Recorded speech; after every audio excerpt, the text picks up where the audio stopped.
Informação especializada, influente e confiável. Podcast MIT Technology Review Brasil.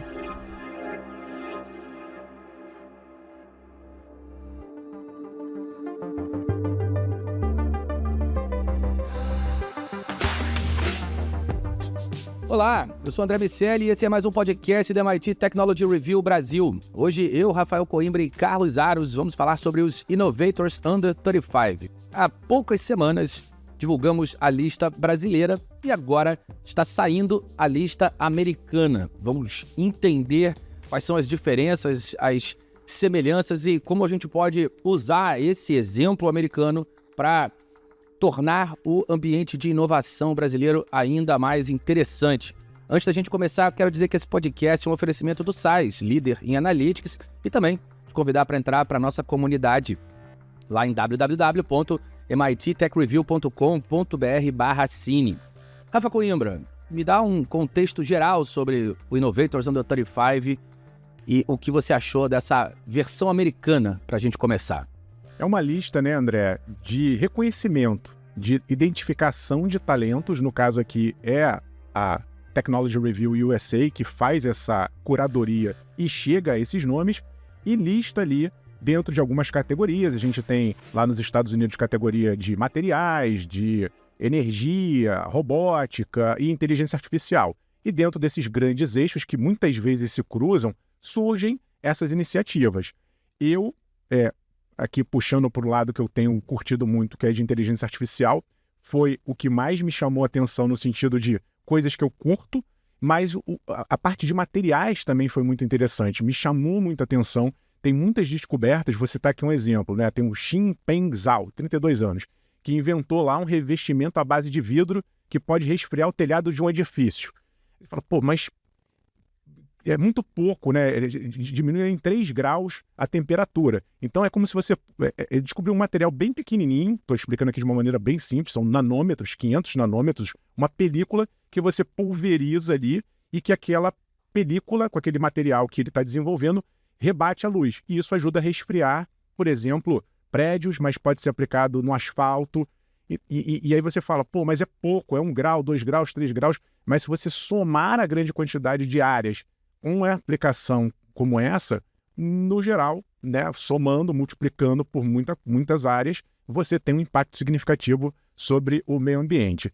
Tem uma outra que me chamou a atenção de materiais, que é a Julia Carpenter, que inventou um material como se fosse uma espuma, vou descrever assim pelo que eu entendi, e que também consegue ser colocado dentro de um computador para dissipar o calor. A gente sabe que uma grande parte da energia gasta hoje nesses data centers para manter os computadores trabalhando com chips cada vez mais poderosos é resfriar esses computadores. Então, se você consegue, no caso dela, fazer ali uma espuma, trocar ali algum tipo de dissipador por esse novo material, isso obviamente vai gerar eficiência energética. Então, esses 2 materiais eu achei legais, mas no caso da inteligência artificial, que é o xodó do momento, está todo mundo de olho, eu destaco aqui o Arthur Mencken, que muita gente já deve ter ouvido falar, quem está acompanhando o setor, porque ele é o CEO da AI Mistral, que é uma empresa francesa.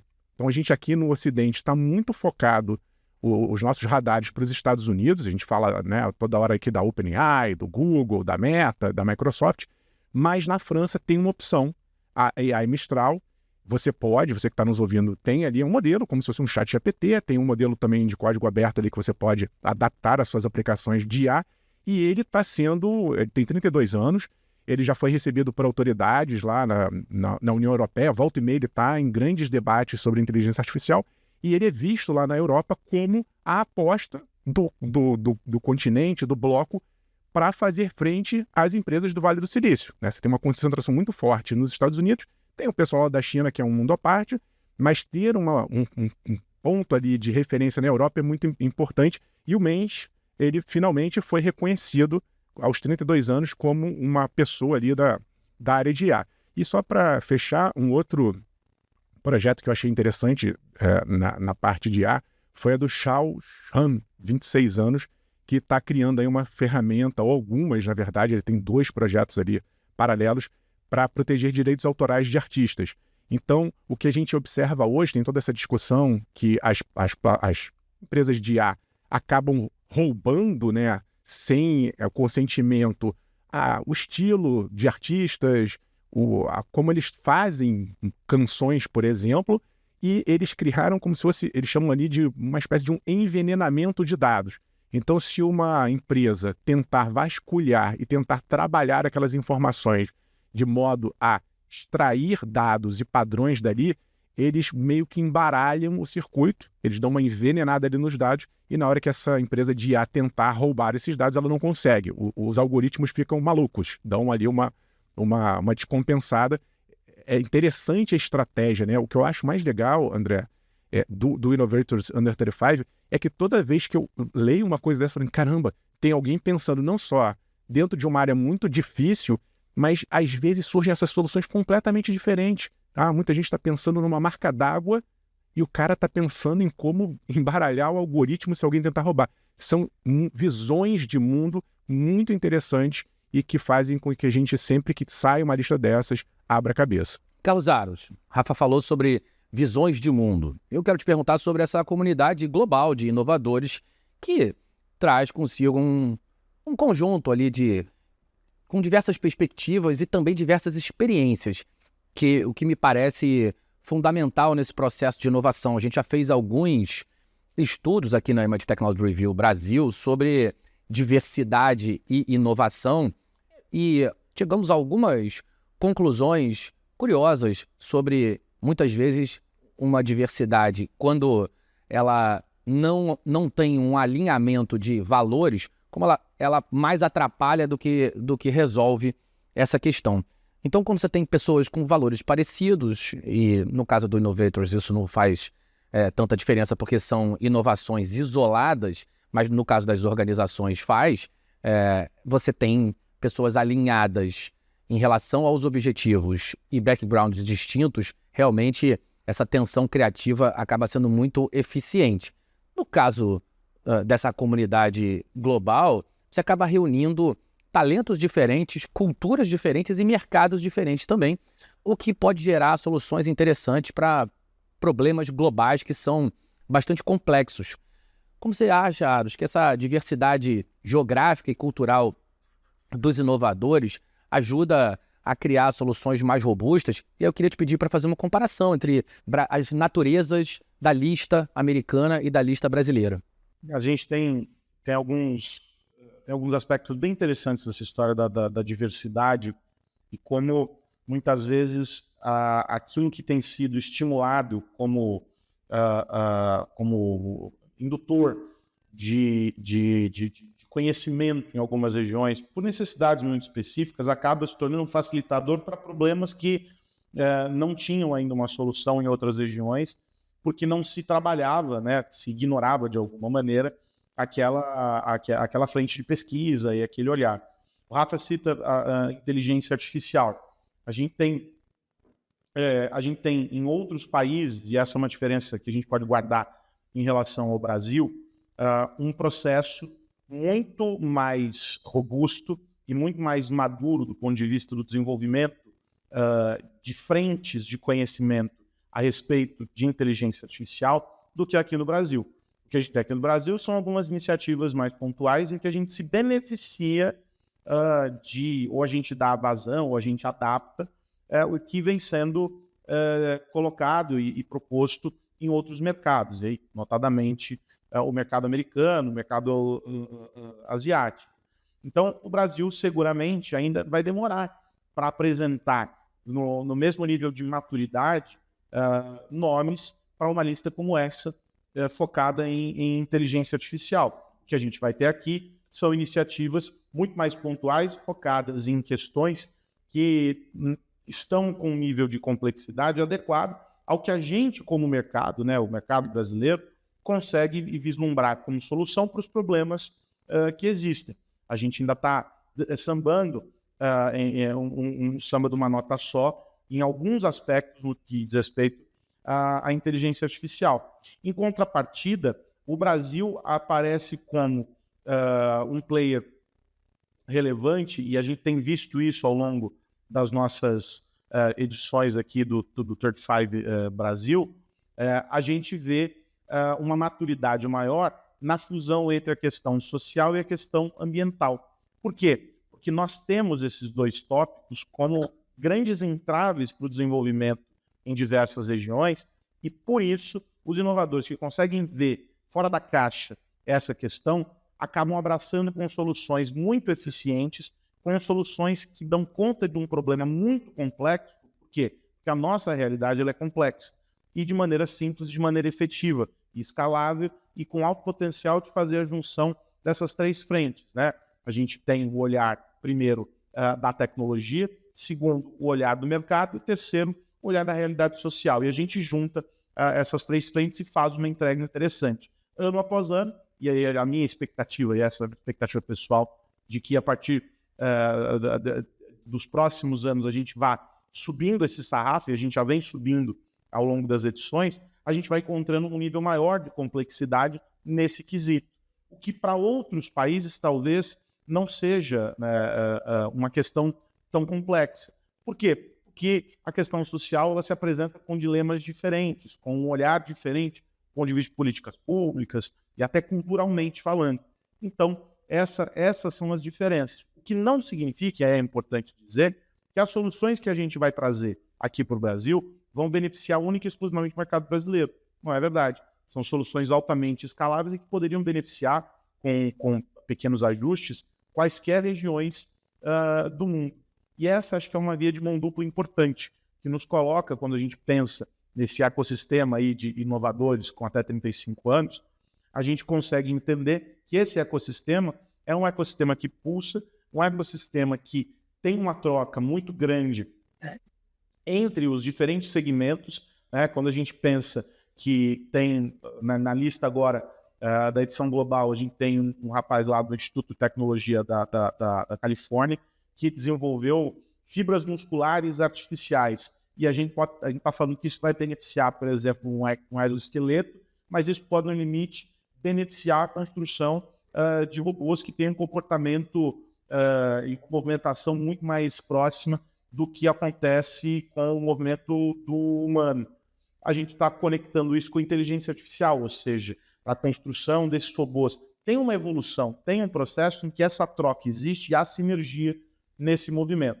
Agora, André, o que é importante a gente dizer é o quão representativo é o movimento que esses inovadores fazem para a colaboração e até para fazer frente com o movimento que a gente encontra nos mercados já dominados por players muito grandes, né? O que esses caras fazem se conecta com o que as grandes indústrias de tecnologia fazem, mas de uma maneira em que os problemas que eles olham, e é importante a gente dizer isso, talvez não fossem abraçados, não fossem observados com o mesmo nível de cuidado, o mesmo nível de profundidade, se esses projetos estivessem dentro dessas grandes corporações. E esse é o grande mérito de esses caras estarem descolados do mercado de maneira mais ampla, porque eles conseguem olhar com nível de atenção, com nível de cuidado e, por que não, de empatia, bem diferente do que seria se estivessem em um outro contexto.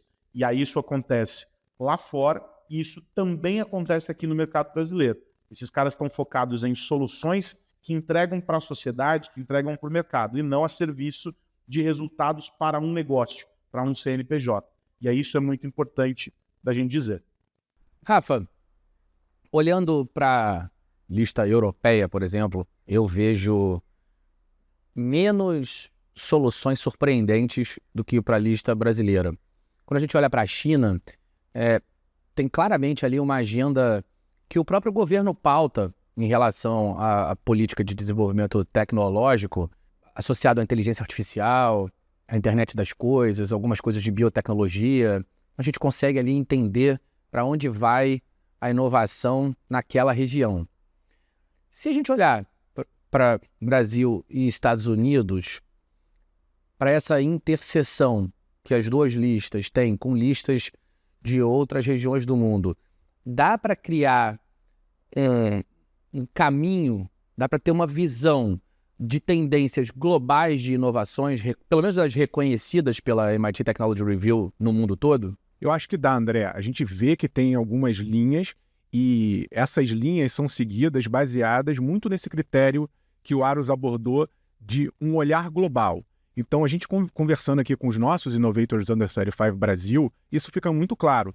Você, por exemplo, vou dar um exemplo aqui de um que a gente conversou, o Hudson Miranda. O cara criou um nanoscópio e vende esse troço para a Alemanha, que é um país conhecido como importante no desenvolvimento de materiais de precisão, equipamentos de precisão. O cara foi lá, eu vou vender para a Alemanha. Eles têm vou chamar aqui de uma ousadia, uma ambição, mas no bom sentido, sabe? É uma coisa de eu olho, eu sei que eu posso, eu sei que eu sou capaz, a gente tem uma solução aqui e essa solução é capaz de ser global. A grande diferença, André, é nesse início da jornada. Então, se a gente puder fazer uma comparação com os Estados Unidos, por exemplo, e pegar essa lista que acabou de sair de lá, que a gente está comentando aqui também, você vê que vários, se não todos, estão atrelados a uma empresa. Então, as empresas ficam de olho nessas pessoas ou universidades, inclusive o MIT.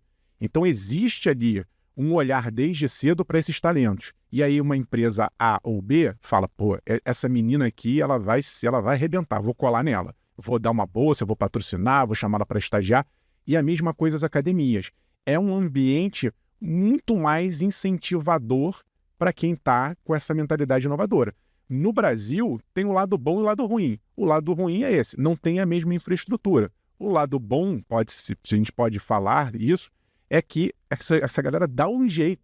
Então, a quantidade de soluções, inclusive para bypassar burocracias, né, eles vão dando um jeito e vão criando essa rede de conexões locais e internacionais para conseguirem suprir essas lacunas. Então, existem essas diferenças. Mas esse olhar que você está falando, André, a gente consegue enxergar grandes eixos. Então, para pegar, né, grandes ondas, inteligência artificial é uma grande onda que tem muita gente surfando. Aqui a gente tem no Brasil, no nosso prêmio, a categoria ESG. Lá eles têm clima e energia. É uma outra grande onda. Quem não estiver olhando, né? A gente está no Brasil, nesse exato momento aqui, passando por um grande caos climático. Quem não estiver olhando para esse corredor não está olhando para o futuro. Então isso fica muito claro também, tanto lá quanto aqui. São problemas globais que, independentemente da tecnologia, do olhar, eles vão se cruzando. Eu acho que um que a gente olha aqui no Brasil que é muito legal é o de negócios, né? A gente entender que inovação pode ser uma inovação tecnológica, muito do que a gente está falando aqui, mas eu acho que usar tecnologias para criar novos negócios, novos mercados, gerando novos empregos, também é um olhar muito interessante do ponto de vista da inovação. Isso a gente tem aqui no Brasil, os americanos não têm, e eu acho que a gente dá um salto a mais quando a gente tem uma categoria só focando em negócios, porque isso cria um ecossistema, isso expande, isso traz novos inovadores e, obviamente, hoje você para fazer um modelo de negócios inovador sem tecnologia é muito difícil. Então a tecnologia chega colada, dando suporte para esses novos negócios. É isso, Aros. Para transformar esses negócios em negócios globais, existem algumas barreiras que essas startups e esses inovadores brasileiros vão precisar superar. Quais são, na sua opinião, as grandes questões que esses inovadores brasileiros precisam superar para entregar as suas inovações em escala global? E acho é importante a gente debater também como a nossa premiação pode contribuir para superar esses desafios. Bom, acho que eu vou começar pelo fim, tá? A gente cumpre um papel importante, de maneira geral, ampla e restrita aqui na MIT Technology Review Brasil, por colocar luz sobre temas, sobre assuntos que, de outro modo, passariam longe do radar de outros veículos de imprensa que não têm essa mesma finalidade que a nossa, que é justamente promover esse debate em um nível qualificado, em um nível de relevância e de análise de impactos e de percepção de tendências, percepção de como as oscilações nos mercados, a mudança a partir do surgimento de uma nova tecnologia ou de um novo movimento, como tudo isso vai criar impactos sobre a sociedade, sobre os negócios e etc. Então, toda vez que a gente entra enquanto MIT Technology Review em um tema, em um assunto, a gente acaba trazendo uma multiplicidade de análises, de vieses para serem colocados, e a gente coloca sobre a mesa uma ideia de percepção e de valor sobre esses assuntos que acabam ganhando corpo. A gente acaba puxando uma fila e levando as pessoas a entenderem cada vez mais e melhor sobre essas questões. E o mundo passa a perceber aquilo como algo diferente. E aí, quando a gente faz isso com esses profissionais, que são figuras que de alguma maneira estão ali correndo num mundo mais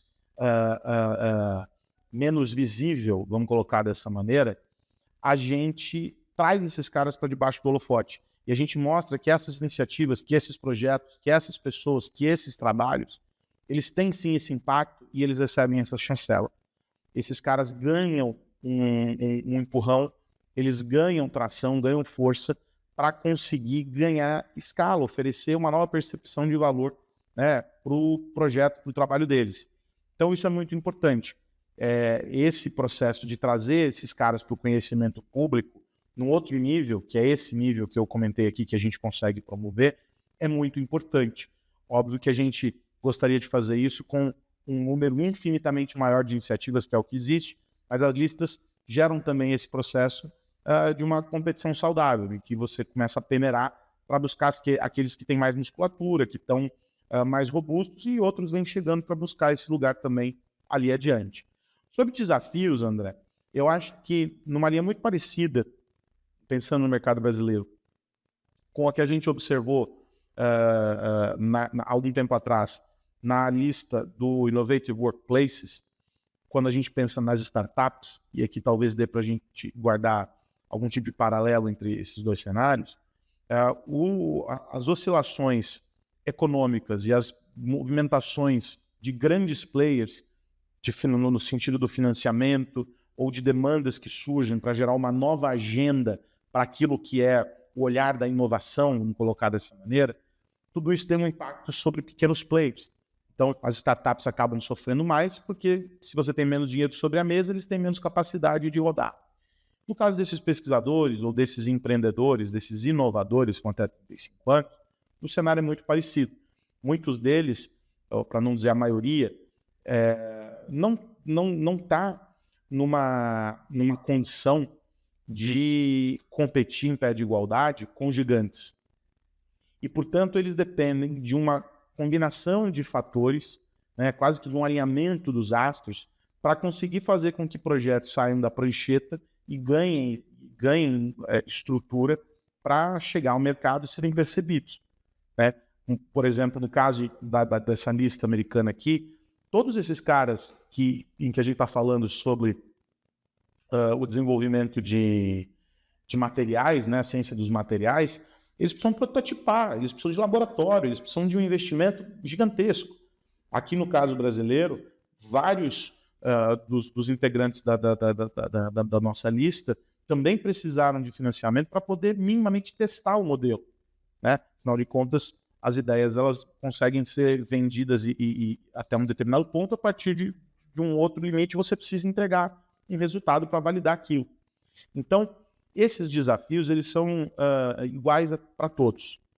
E aí a dificuldade começa a aumentar à medida em que a gente tem uma ramificação, em que a gente vai dividindo eles por segmentos, e aí são segmentos em que você tem um mercado mais aberto, para outros segmentos você tem a academia muito mais fortalecida e ela acaba abraçando, para outros você não tem nenhum nem outro, e aí você tem que abrir um caminho, quase que como uma picada no meio da mata, em que você tem que ir lá e desbravar aquele espaço, mas todos eles vivem esse mesmo cenário em que há uma dificuldade grande para a validação desses modelos, para que eles consigam ganhar musculatura, ganhar robustez para poder brigar e para poder terem os seus projetos, as suas ideias chancelados. O grande desafio para esses caras é se provar.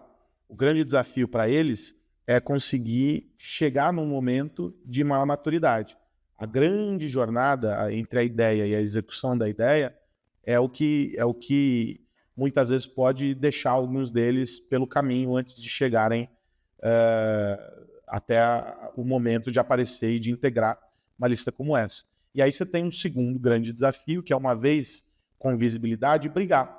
A gente teve a oportunidade de conversar com alguns dos inovadores que apareceram na nossa primeira lista. Alguns deles ainda estão em fase, por exemplo, de captação de recursos.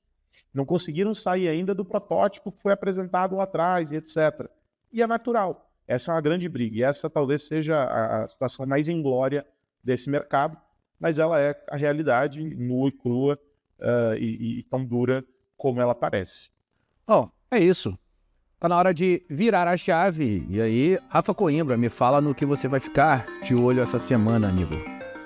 O que mais você precisa saber? Estou de olho, André, numa ideia da Anatel, nossa Agência Nacional de Telecomunicações, de impedir certificação de celulares que só tenham 2G ou 3G.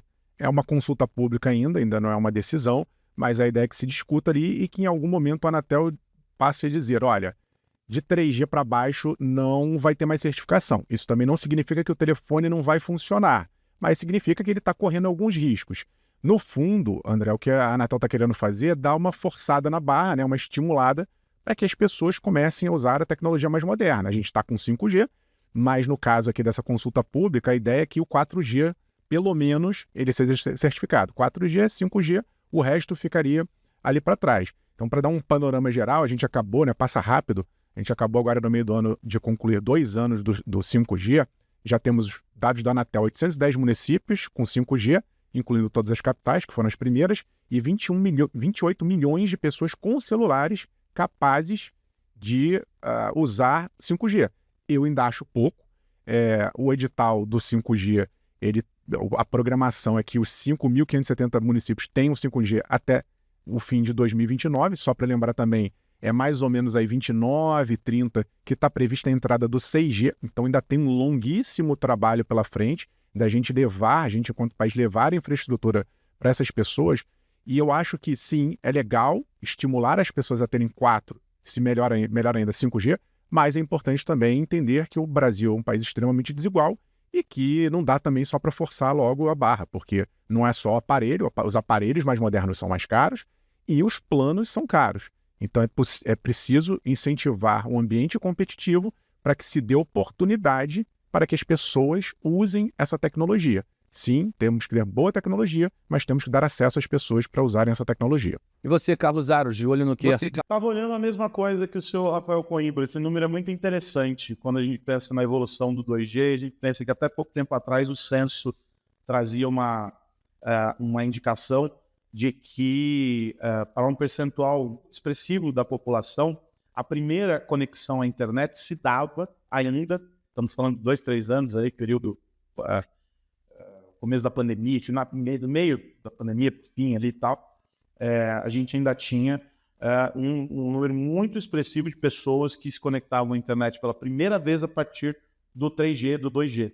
Então isso é representativo de um Brasil gigantesco, mas é algo para a gente observar. Outra coisa que a gente deveria observar com atenção são os anúncios da OpenAI, que acabou de colocar mais 2 modelos de inteligência artificial embarcados aí no glorioso ChatGPT, uma tecnologia que foi batizada de Strawberry, que está projetada para processar respostas mais complexas de forma mais ágil do que os humanos. Eles, segundo a OpenAI, são capazes de raciocinar e resolver problemas mais desafiadores do que os modelos anteriores, as versões anteriores, em ciência, codificação e matemática. Esta, André Miceli, para você que é um homem da programação, é a proposta da inteligência artificial e a proposta da OpenAI com essa inteligência artificial. E aí, você quer saber o que a OpenAI como ela está balizando essa proposta? Segundo um dos pesquisadores lá da OpenAI, esse modelo teve 83% de pontuação no exame de qualificação para a Olimpíada Internacional de Matemática. O modelo anterior, o GPT-4, teve 13% de pontuação neste mesmo exame. Então, 70% é o que separa um e outro. Também houve uma melhora no desempenho em questões competitivas de programação, e esse modelo excedeu a precisão humana em nível de doutorado em referência de problemas científicos. Esse modelo já está começando a ficar disponível para os usuários do ChatGPT, e aí as pessoas vão poder brincar e começar a entender melhor como extrair recursos a partir disso tudo. E aí, no meio do caminho, a única coisa que eu consigo pensar é o que eu e Rafa conversávamos antes do início aqui da nossa gravação, que é o nosso amigo Harari, que lançou um novo livro. O Rafa começou a ler, eu estou esperando o meu chegar ainda. Mas o quanto a gente deve se preocupar com a evolução de tudo isso. O Harari é sob certa perspectiva, André, a gente já falou disso algumas vezes, um profeta do apocalipse. Algumas coisas que ele coloca são muito deterministas, mas de todo modo o alerta é válido. Se até no exame para a Olimpíada de Matemática ela está indo melhor que a média dos humanos, qual o limite para a inteligência artificial, André Miceli? É isso, foram 6 vezes mais a performance. De 13 para 83, não é isso? Melhorou, né, cara? 6 vezes mais eficiente. Sem dúvida nenhuma. Eu também acho que o Harari é um cara, apesar de ter uma narrativa brilhante e criar obras importantes, ele tem uma visão ali apocalíptica da qual eu tendo a discordar muitas vezes. Mas essa relação de análise da inteligência artificial, ela precisa ser feita realmente, porque a gente, sem dúvida nenhuma, vai ter que colocar essa caixinha no lugar certo, porque senão alguns problemas vão seguir acontecendo.